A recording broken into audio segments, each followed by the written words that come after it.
As a small business owner, you have to be wise about how you're going to attack marketing,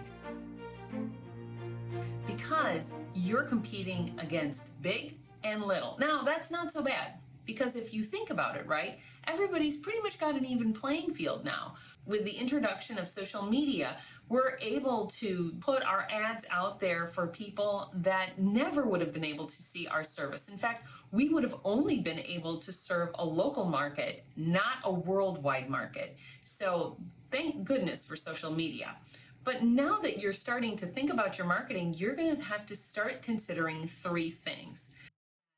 Learning how to do marketing takes time. You have to learn terminology, website design, SEO, frameworks, adding tags and cookies, adding widgets and chat bar software, CRMs, automation, Google keywords and development tools, different ad managers like Facebook and Google, and how to read analytics. You're going to have to learn human behavior and response, creative planning and structure, as well as developing your brand voice, how to find your target audience. I mean, all of these things are so important, and you've got to learn them all. And we've only just scratched the surface. This is just the top level stuff.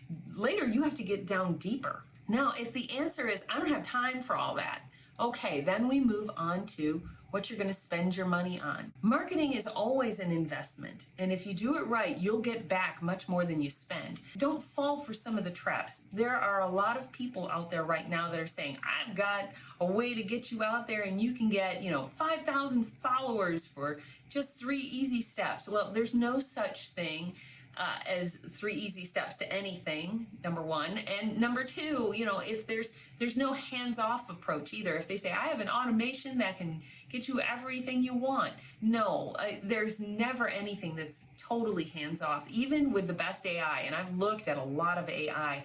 You're still going to have to get into it. Yes, it can cut down the processing time, but you're still going to have to work through and make sure and tweak it and make sure it's right. So there's a lot more to it.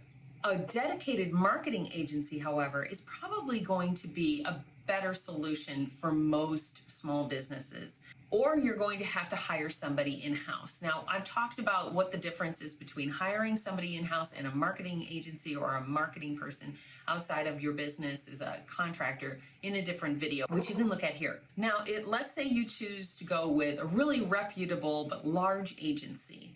Well, you have to consider that they may cost too much for you. Or you can choose a smaller agency who is more within your price range. But now let's talk about the next thing, which is effort and dedication.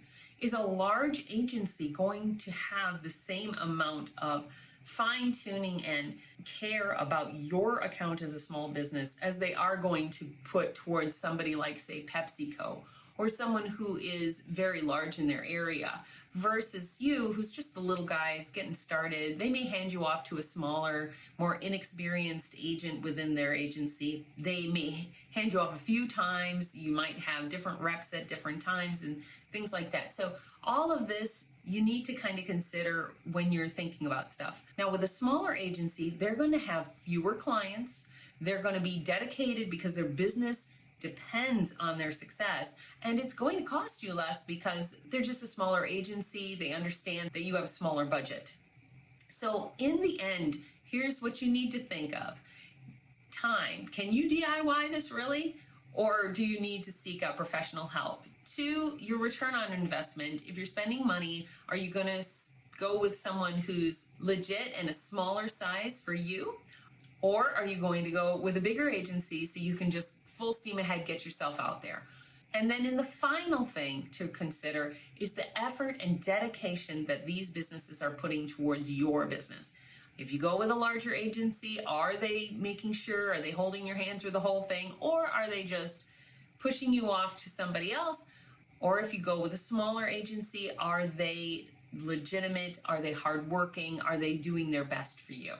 I'm Amanda with Socially Flourish. I hope today's video has helped you decide what type of marketing you should put forward towards your business. And if we can help in any way, just let us know.